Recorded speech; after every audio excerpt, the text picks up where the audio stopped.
Hello, everyone, and welcome back.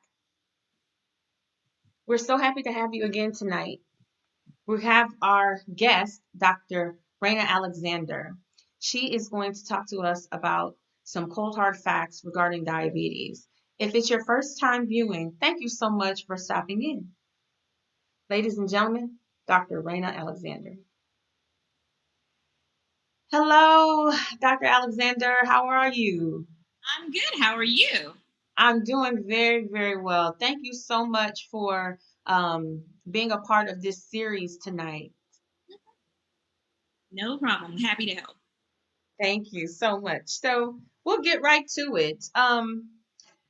Let's talk about some of the things that brought you to practice medicine. What made you decide to practice medicine? I like to not be bored for one thing, and I love science and I love being able to help people. I also recognize that there are some disparities in healthcare that perhaps my being a part of it would help bridge for some people.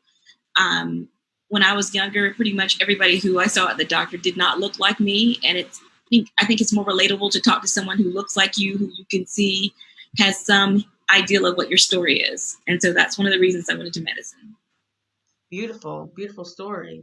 Um, so could you give us a short explanation of the difference between type 1 and type 2 diabetes? Yes, that's something that I think a lot of people get confused with. So think of diabetes kind of as insulin is a doorbell. Okay. Mhm. So insulin's the doorbell, and then we'll say your house is the cell, and carbohydrates are represented by the people that ring the doorbell. Okay. Okay. For type 1 diabetes, the doorbell is broken. You don't really make insulin at all. The doorbell might as well not be there. And so that's why we replace it and we change the doorbell out, add more insulin. And usually type 1 diabetics are treated with insulin. Type 2 diabetics, they have too many people coming to the house. People are always knocking on the door. So they just get to the point where they tune out the doorbell. And the When people represent the carbohydrates, you said. different carbohydrates, you got your Okay. cake knocking, you got Mr. Cookie, Mr. Potato Chips, Mr. Bread. All these people constantly keep knocking at the door. And so after a while, they ignore it more often than they answer. Sometimes they answer it, sometimes they don't. And the more they ignore it, the more these carbohydrates, our blood sugar starts building up in your blood. Mm. That's one of the reasons that the more you exercise and need to burn up this sugar, the more sensitive your doorbell becomes because it doesn't see quite as many people hitting the door. Wow. So can you explain how that happens? Exercising um helps to rid your body of excess sugars. Is that what It, essentially what you're saying? it makes your cells more sensitive to the people knocking because your cells actually need sugar because you're burning energy. Right. So sugar isn't horrible. We need it, but too much sugar is when the problem starts. Exactly. Even type 1 diabetics, everybody needs carbohydrates in some amount. That's carbohydrates are literally the building block we've all heard about since we were like one or first grade, second grade, whatever. But we do need to have some carbohydrates in our diet. Even people who do the keto diet have carbohydrates in their diets. It's just not the ones that we think of as the simple sugars as much. Right. And so my understanding, and correct me if I'm not right, but carbohydrates turn into sugars, right? Yes. So if you have flour, eventually it breaks down to sugar. If you have cornmeal, it breaks down to sugar. The fruits sugar breaks down to glucose sugar. So yes, everything that you eat that has carbohydrates in it does break ultimately down to sugar. Hmm. And so it would be wise for people to maybe reach out to their personal primary care physician to find out maybe what amount of carbs is a good amount for them, particularly, right? Absolutely. It's based on your how active you are. Mm. It's based on your height, your current weight, family history. So all those things are things that you can discuss with your primary care doctor to kind of help figure out how many carbohydrates or servings or macros that you need to have for each person in your family and for you in particular. Mm. And I want to stop right there for a second. And I want to say really why it was so important for me to bring you on. So when I was told that I was pre-diabetic, it was Dr. Alexander's clinic that told me that. I'm fortunate enough to have a career where we have a health and wellness center, and she is the medical director there of that health and wellness center. And so yearly we're encouraged to go and get, our yearly checkup. And this particular time, they broke the news to me that I was pre-diabetic, and it was devastating. But here's the thing, we always hear exercise and eat better, eat more vegetables and fruit and exercise. So I got a Fitbit. I got all this stuff to kind of monitor my cardio levels when I exercise. And unfortunately, it took a lot for me to get into that cardio zone. Um, a lot of times we can exercise, we can lift weights, or we can go for a walk or even a run. And if you're not in that cardio zone, you're not really reaching that goal that you need to help yourself remain free from diabetes. So that's something that's very important and key that, people should know. The 150 minutes per week is a minimum that was Yes. suggested to me for avoiding diabetes. And there's been times where I've worked out for 45 minutes to 50 minutes, and maybe I've only gotten 18 to 20 minutes of cardio. And if my goal for the day is to get 30 minutes of cardio, guess what? I'm getting on someone's treadmill, I'm running, I'm doing jumping jacks, whatever I can do to get those extra 12 to 10 minutes, 10 to 12 minutes. So I think that was key that, they broke down what I needed and why. It's one Right. thing to tell someone this is what you need to do, but it's another thing to tell them why, because then you are motivated in knowing that, okay, this will work. It's not just like, hey, I exercise. It's like, okay, this is an actual plan. This is an actual goal. If you hit this goal, you'll be better off. So once again, like, thank you again. That's one reason why I wanted to bring you on, because it's near and dear to my heart. Thank you. We like to hear patients happy with their own successes. Yes. And so we talked about type 1 and type 2 diabetes. Yes. And I wanted to address the fact that a lot of people who have type 1 diabetes, they can really feel down or just defeated, because a lot of times we talk about type 2 diabetes and what can be done to change things or to increase, their chances of not having such a severe case of diabetes. But type 1 individuals, sometimes they feel like there's nothing they can do. What can you speak to, say something to the type 1 individuals to encourage them? Well, I would say a large part of how you deal with your health, no matter what condition you have, is your outlook. And it may help to think about people who are successful diabetics who you would not know to have it except they've had it somewhere in their bio or things you've read. For example, I do believe Joe Jonas is, I think Joe Jonas, maybe him or one of his brothers, I think I'm saying the right one, has type 1 diabetes. Halle Berry has type 1 diabetes. They manage a lot of theirs with exercise, diet, eating healthy, and that's part of it for type 1. They're insulin pumps, which people can adjust, which make it a little bit more seamless versus giving yourself injections. New research is coming up all the time. And so I would tell them, just do what you can do to help your health. And then talk to your doctor about the things that bother you most about being a diabetic. And maybe there's some solutions that you guys can come up with together to make it something that doesn't seem like a life sentence, because it certainly is not. Right. I agree. So when it comes to type 1 diabetics, sometimes they don't have a history of diabetes in their families. What can you give them a word of advice if they are not diagnosed with type 1 diabetes, but they do have a family history of it? So type 1 diabetes doesn't have the genetic component that type 2 does. Right. So if you have it in your family, the only thing I would say to you is be a support person for the family member that does have it. I tell people that, if one person in the family has diabetes, everybody would not be hurt to eat like they have diabetes as well, because eating more fresh fruits and vegetables and exercising is never a bad thing. For those who have type 2 in their family, I would tell them to just be aware of their numbers, be aware of the ages that various family members came down with type 2 diabetes, Hmm. and keep your doctor's appointments. Get checked out regularly. Know your numbers. Very good.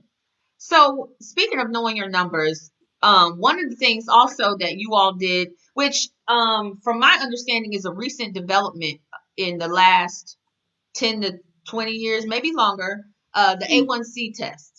Yes. I'm not sure that that's been around always.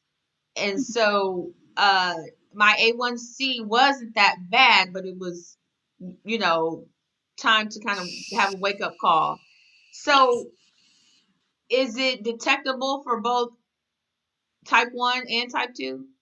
Yes, the A1C just measures kind of how what your average blood sugar has been over the past 3 months.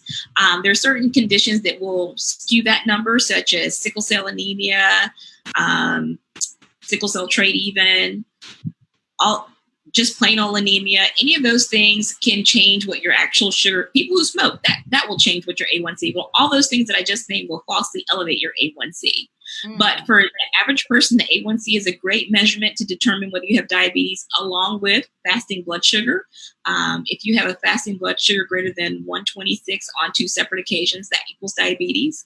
Or any random sugar at any time, whether you're fasting or not, that's greater than 200 would indicate that you have diabetes as well. Wow.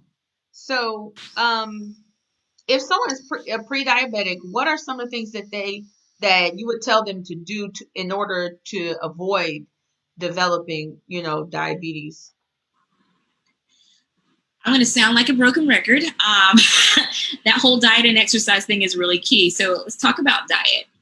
Most of us eat too many animal fats anyway, Okay. and we eat too many carbs, too many processed sugars. So I tell people your diet should be as natural as possible. Eat more plants and plant-based diet foods than you do red meat or than you do processed foods. Your processed foods are your chips, your cookies, your bread, your cakes. So do more salads, fresh fruit, nuts, berries. Those are great snacks. Yogurt, all those are excellent snacks. The other thing I would say is do the exercise. If you're exercising and you haven't been exercising, and if you haven't been eating healthy and you do those two things, there's a good chance you'll lose weight. Having your weight in a non-obese zone tends to help you have less chance of getting diabetes. Not an absolute chance. There are some people who have a family history, and even though they're not obese, they still end up with type 2 diabetes just because it's that strong in their family. But doing those lifestyle changes and keeping a healthy lifestyle with that plant-based diet and exercise will help stave off type 2 diabetes as long as you can. One thing that I do, or I kind of have as a rule of thumb is, I don't have to have meat every day. I don't have to have, heavy carbs every day. Now, I love my oatmeal, and oatmeal has a great benefit. I eat the plain rolled oats without, any extra stuff, maybe some fruit, natural fruit. But you know, I think that helps is to kind of push those fruits and vegetables more so than anything else. And one thing that I've learned is if I'm hungry, I'm continually hungry, then I'm missing a food group, most likely. Like if I've eaten, then, maybe I didn't have enough fruit today. And maybe that's why I'm craving sugar. See? Or yeah, that's how it's about learning your body and using different things to kind of make sure that you kind of stay on track. Just like Right. anything else, I've always been taught I've heard a quote, if you fail to plan, then plan to fail. So you just kind of keep trying your best to stick to a diet or something that is within your range of parameters of what you should be eating. We So, call that being mindful. yes, yes. So, one thing that I wanted to talk about was how we're in COVID-19, the pandemic, and a lot of people are unfortunately passing away. It's really sad and it's really devastating, um, especially because, we've been told that diabetes and other pre-existing conditions makes people more susceptible to having COVID-19 and not having a successful recovery. So, can you explain to our viewers why it happens that, people who have diabetes are more susceptible to things like that? Okay, so diabetes is considered a cardiovascular risk equivalent, meaning it increases over time. The longer you've had diabetes, the more likelihood you are to have diabetic complications of high blood pressure, high cholesterol, heart attack, stroke. Anything that puts stress on those organs, those particular organs, your lungs, your heart, any blood vessel, can actually cause things to be worse. So we know that COVID definitely affects the lungs.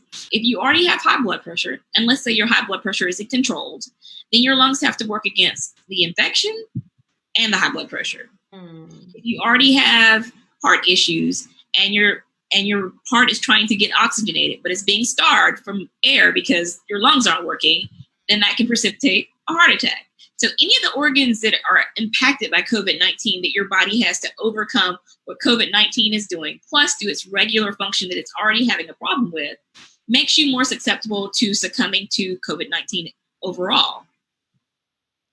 Good. And so that is why, I wanted to do this during this time. This is something that's been near and dear to my heart. I've been wanting to raise awareness.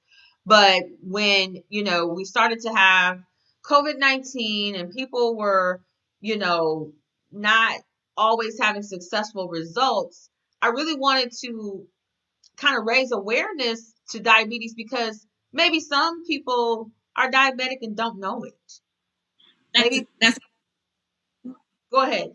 I said, that's exactly right. A lot of people don't know it because type 2 diabetes comes on slowly. The symptoms are so gradual that you naturally learn to adapt to what's happening to you. You just say, oh, that just makes me tired. I'm just thirsty all the time. I always have to go to the bathroom. You learn that where all the bathrooms are located. You always have water on your desk. You just gradually compensate for these symptoms that you're having. I have headaches after I do this, so I need to make sure I do this and this first. So it is important to know what your health status is in the first place so that you can do what you can to minimize the effects of your diabetes on other areas. If your diabetes is well controlled, you're going to do a lot better if you come down with something like COVID-19 than you would if your diabetes was uncontrolled. Right. I want to talk about type 1 and type 2 again. Okay. It was mentioned, you had mentioned to me in one of our prior conversations that type 2 diabetes can eventually become type 1 diabetes. Am I correct? That is correct. So the longer you have diabetes, the higher likelihood, not that anybody's done anything wrong, because a lot of patients feel like if they end up on insulin, that they were bad. No. If you have type 2 diabetes and you're well controlled and you live long enough, you will eventually probably need insulin.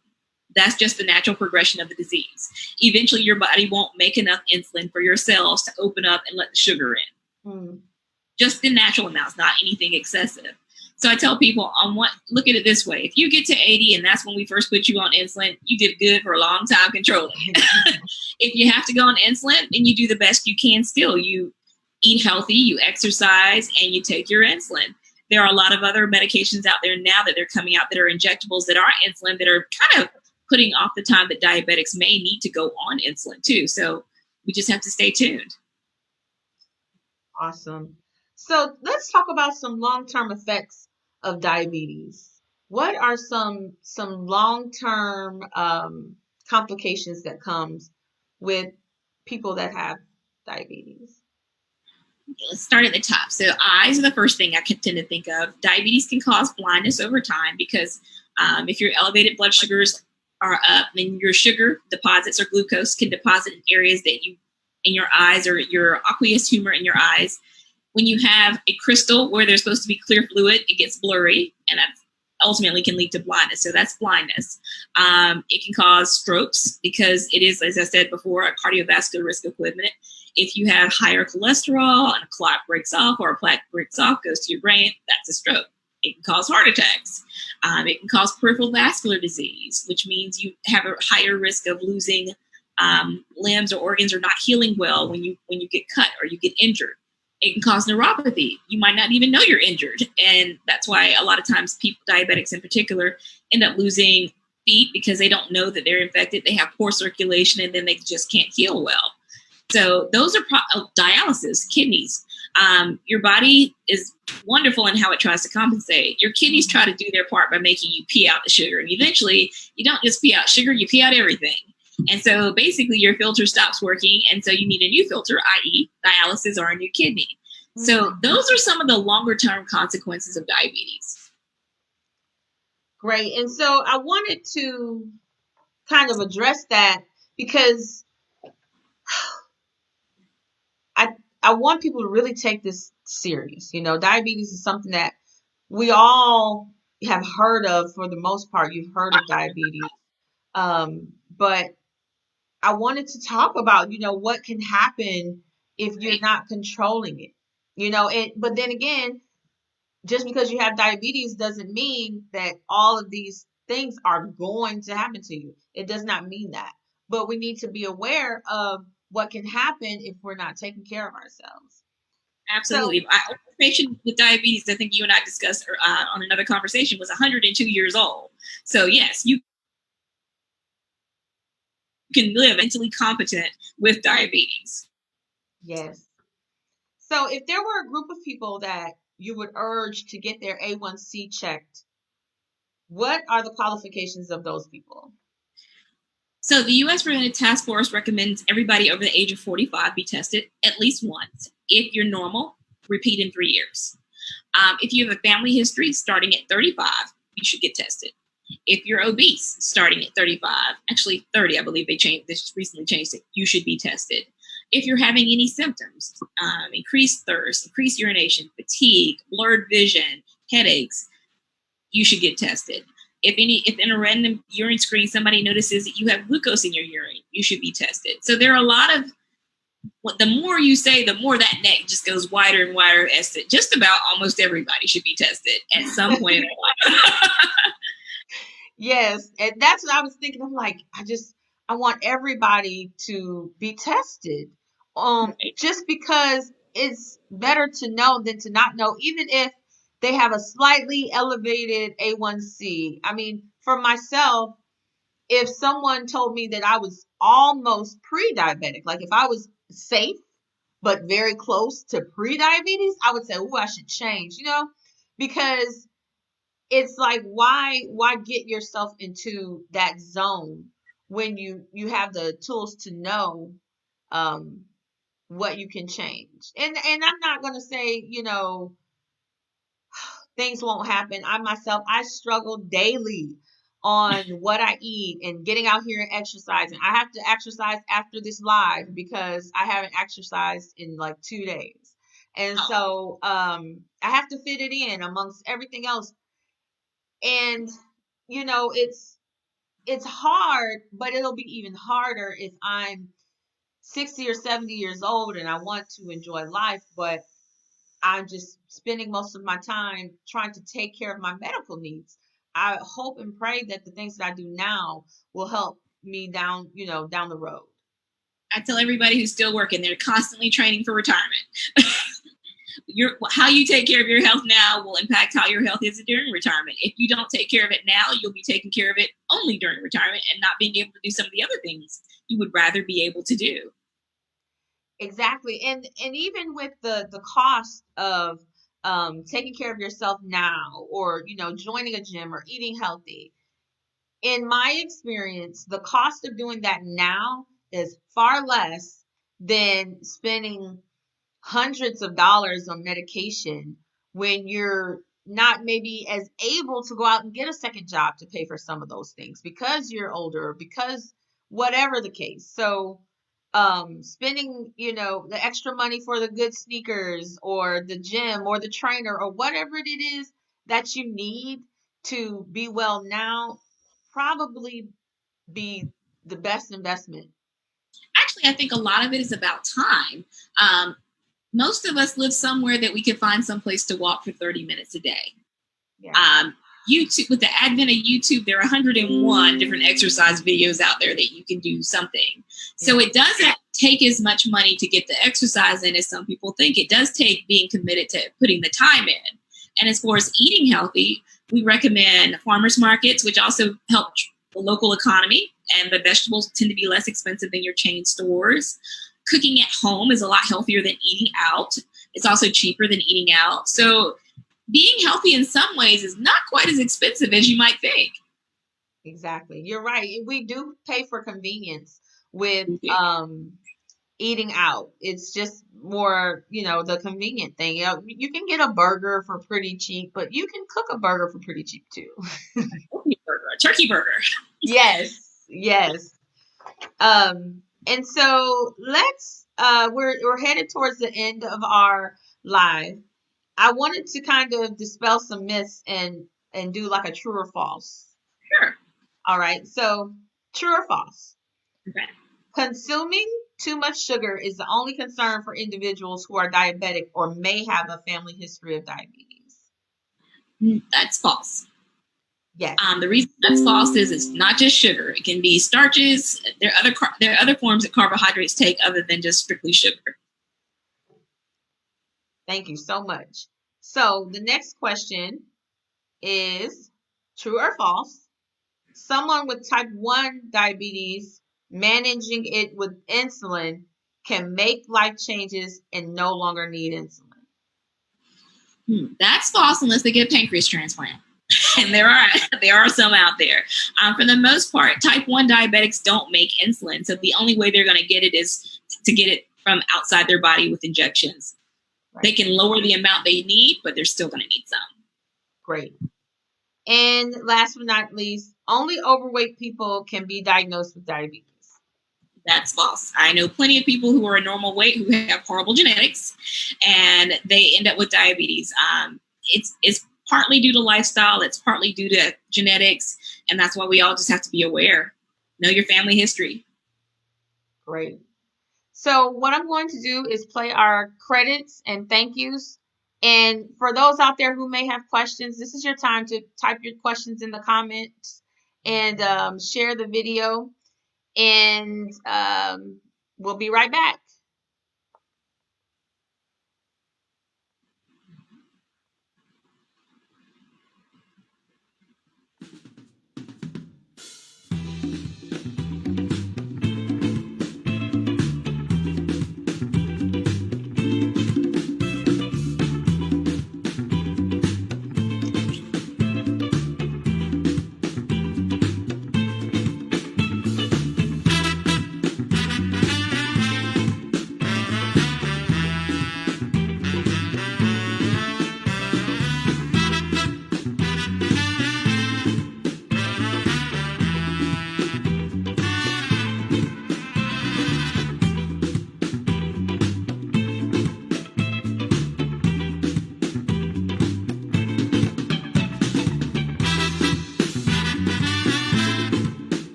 back. And so we didn't have any particular questions, but I had a question for you. I wanted to talk about uh, intermittent fasting. So, had you known diabetics to have success with that? Yes, type 2, not type 1, though. Okay. Type 2 diabetics, remember how we talked about that insulin sensitivity? Mm-hmm. If you're watching the hours you're eating, you're picking them a little bit more carefully, that also helps sensitize your body to the insulin that it does produce. So intermittent fasting has worked well for a lot of my patients. Not the one where you skip days worth of eating, but more likely the ones where you fast for 16 hours, eat for 8 hours, or fast for, there's a 10-14 to 16-8, and then there's a 12-12. Most of the people who I've known who've done that have had better or more or improved hemoglobin A1Cs doing the intermittent fasting. Right. Well, I just want to thank everybody for tuning in tonight. I just want to say thank you, Dr. Alexander, for taking the time out to speak to the community. You're always awesome. I'm very, very grateful to you for your level of excellence that you operate in here. You've done some innovative things here in our town. We're just very, very grateful to and blessed to have you here in Pensacola. Um, Thank just you. you're welcome. If you all could please share this once it's posted, I thank you so much. It's just very important that we get the word out. It could possibly save someone's life. So, Dr. Alexander, I'll let you have the final word. If you had to just sum up what you could say, like if you were to finish the sentence, diabetes is, how would you finish that sentence? It's something you can live with and be healthy. It's not a death sentence. People live with it every day and do very well. Awesome. So I want everybody to just know that you will be okay. There is hope. You don't have to feel alone. All right. So we're signing off to for now. We will be back here tomorrow night at 7 Central Time, and we will have Dex Geralds. He is a type 2 diabetic who is also a personal trainer, an actor, and a model. So you don't want to miss his story tomorrow at 7 o'clock Central Time. And thank you. Have a good night.